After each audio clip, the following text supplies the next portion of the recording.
Today's June the 14th, 2012, and happens to be Flag Day, and we're interviewing Robert Bradshaw. Bob is a World War II United States Army veteran. Bob, when were you born, and where did you grow up? I was born in Westwood, New Jersey on 9/27/1918. That makes you how old? 93. And come September, you'll be 94 years old. That's right. Where did you grow up? In Hillsdale. Okay. I've been in Hillsdale my life except for probably 6 months as a baby. All right. You mentioned to me a story about in the wintertime when there was heavy snow on Piermont Avenue. The favorite sport of you and your friends was to do what? Well, I lived at the foot of Piermont Avenue, and we used to sleigh ride on Piermont Avenue. It was one of the well-known sleigh ride areas. You go from Kinnecamack Road all the way down to the Ice House, which nobody remembers probably anymore, but that's down on the second little curve. We had to attach 3 or 4 sleighs together to make it a really tandem. Good job. And what schools did you attend? I attended George White School as a child. I went to Park Ridge High. And how did your Army career come about? How did it start?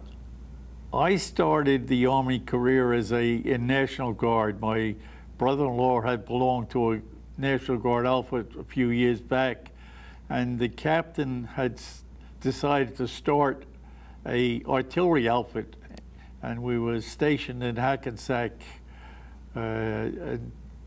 So I joined, and I enjoyed it. We went through a good year of it before. And what year was that?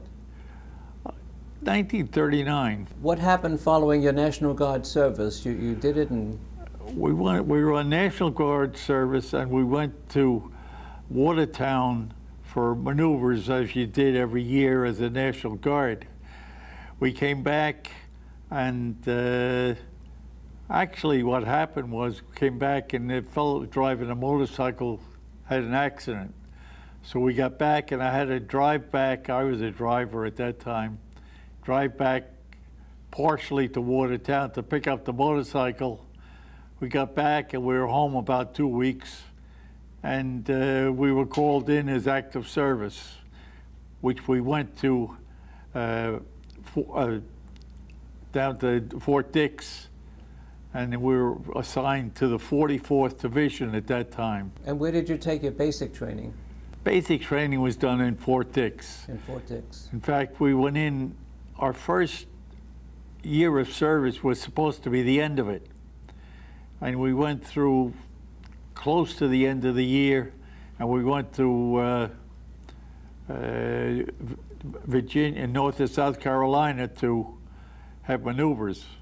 And then on the way back, we found out that war was declared.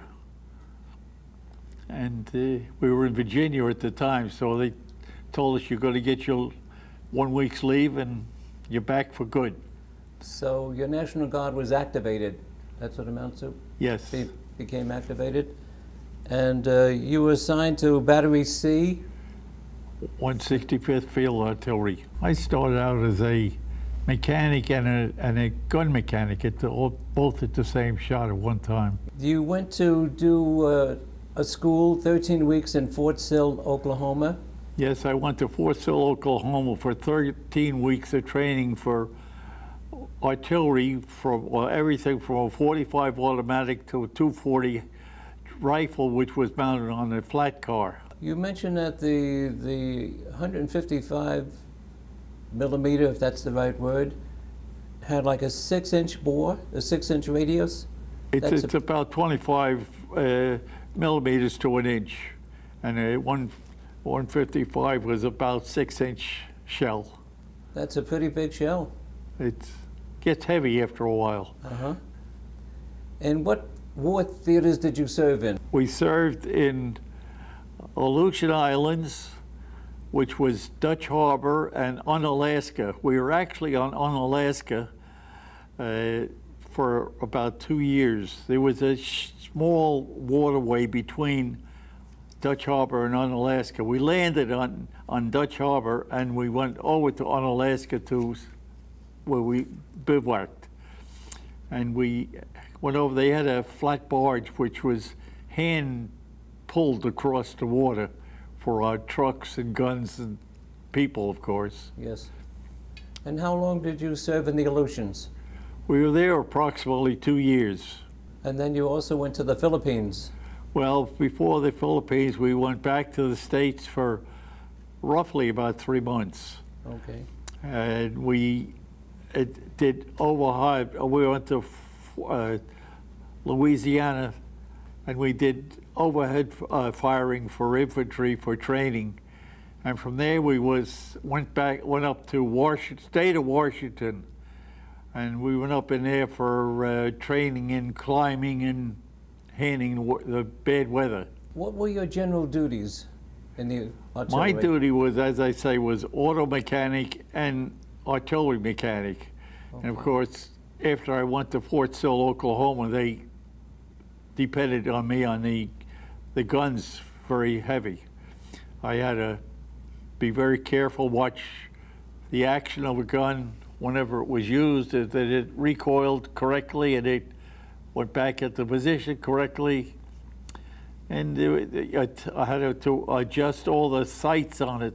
Mm-hmm. And we had to do that with putting crosshairs in the head, in the rifle of the gun, and adjust the 1,000 yards you would zero your gun in on, and you would zero the instruments on the same thing. Very luckily, we had very good crews, and they handled the guns and handled the equipment very well. We never had a fatality. But you did mention that working with the guns, in the testing of the guns for accuracy, you had to stand in front of the guns as they were being fired, which eventually affected Well, if you your had hearing? a misfire, it had to be unloaded. And of course, I did all of it. Okay. It's a little safety procedure, and I wasn't afraid of it. I got away with it very well. But you said it did affect your hearing somewhat? Well, that was a hearing affected is because of when you watch the guns mechanism to be sure everything's working right, you stand in front of the shield. You're not protected. And of course, in those days, they didn't have earplugs and such for you to use. So of course, all they told you to do was holler. And it eventually affected my hearing. Yeah. How about combat service, Bob? What combat service did you see? Well, we were in the Aleutians. We went up on the part of after they had landed on Attu. They went up there, and we went up, and very interesting. There was one hill up in there which we called $1 Million Hill. The Japs are great for putting a tunnel through the top of a grade. So, and they would come out and fire at you from that side, throw mortars at you, such. We threw a lot of ammunition up in there and closed the tunnel many times. But they continued to open it. They finally gave up. And why was it called $1 Million Hill? Why? Because there was so much ammunition expended on it. Yeah. To close off the tunnel that they had. Yeah. They were great for tunnels. You mentioned that that was called cleanup duty. Yeah, well, it was actually a backup, because actually after the infantry went in, we came in and followed, and we were really a backup for the infantry. The infantry really got the dirty work. We had enough of it, but nothing like they did.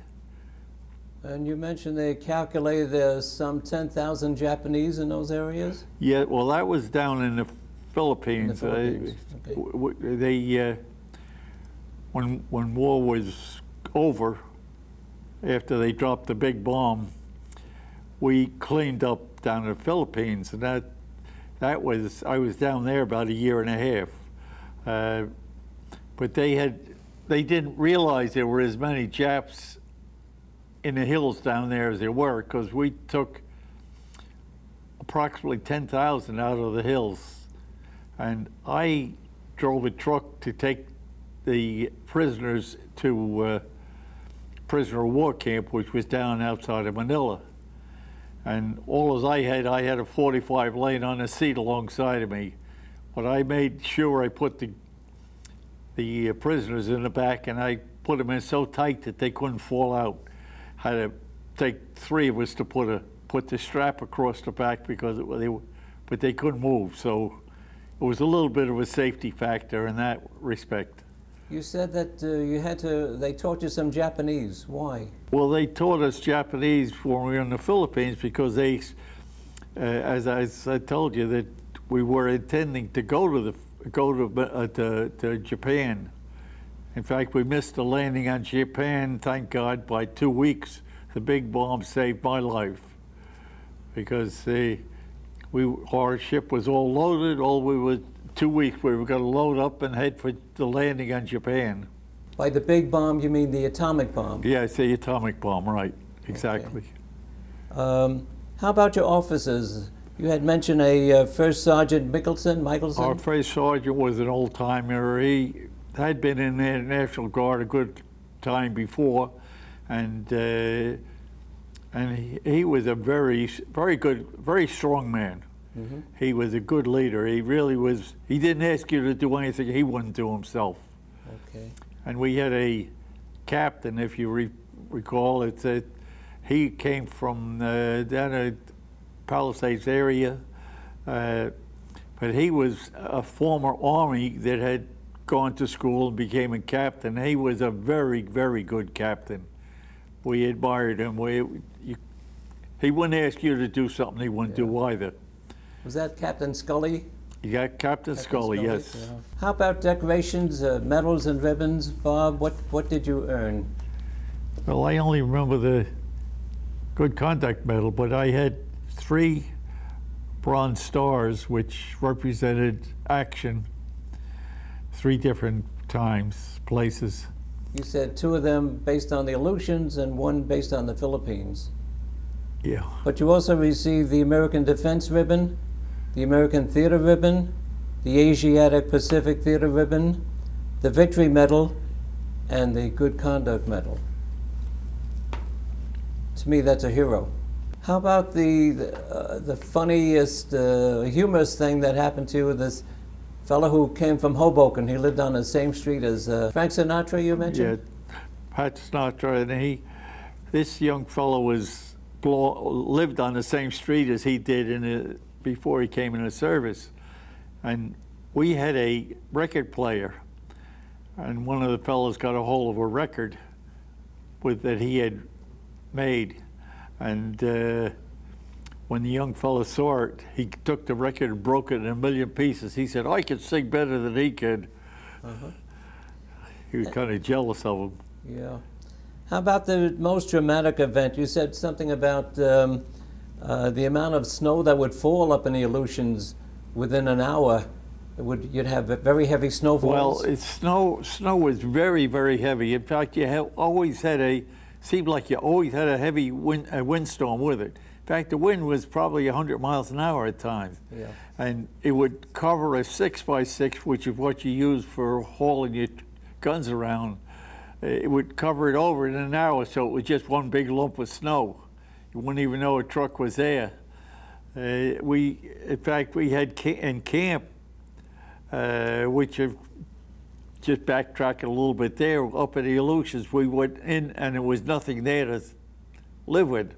So we had to we had Quonset huts, which we had to haul up on our backs up to there.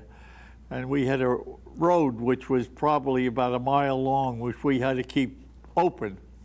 And that was a little amusing. I took a bulldozer and went up and cleaned the road up, but I did one bad thing. I turned a little bit too soon, and the bulldozer got sideways in the road, and he came down like a roller ice skate. And I pulled all the levers, and it finally came to a stop, but I was a little bit scared at the time.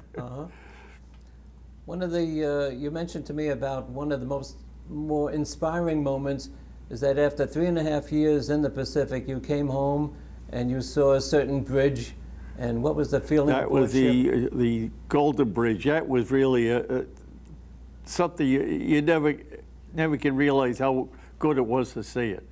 You call it the Blessed Golden Gate Bridge. Yes. And you had mentioned that there was kind of silence from the guys. It was all quiet. Everybody, I think, felt the same way, because everybody there had been away for a while. Yeah. In fact, I had to wait 3 months for a boat to get back from the Philippines, to get back to the States. You had enough points, but they didn't have enough boats. I had enough points, but didn't have something to get back on. Okay. Yeah, I went over to the Philippines. I only needed, I think, 5 points to get out at that time. But MacArthur, you didn't get out. He didn't let you out. You got over there, you were good for the duration, and we were. Yeah. But there were quite a few of us who came back. And how about the greatest impression, and you mentioned had to do with the dedication of the men? That's exactly right. All the people in our organization, our crew, were all dedicated, and they would do anything to help the next guy out of a problem, or do anything for each other. He really was very, very good. Really was admired to see how well they worked together. Yes. You spoke about doing something very unusual duty relative to having to get under a truck while it was well, moving. That was a little. I had been in mechanics before I went in service, and I was kind of mechanically inclined, but the battalion commander knew that if you rode a truck in six-wheel drive over the highway any distance, you couldn't get him out, and that was bad. So used to call me, because they knew I knew how to do it. But I had one man that I would take with me, because I had to crawl underneath the truck, and with a bar I had to flip that thing out, but you had to move the truck a little bit, and I wanted somebody that knew what they were doing when they were back there. Right. Did anything happen to you, Bob, during the war that affected you, like, for the rest of your life? I'd say it set my life standards.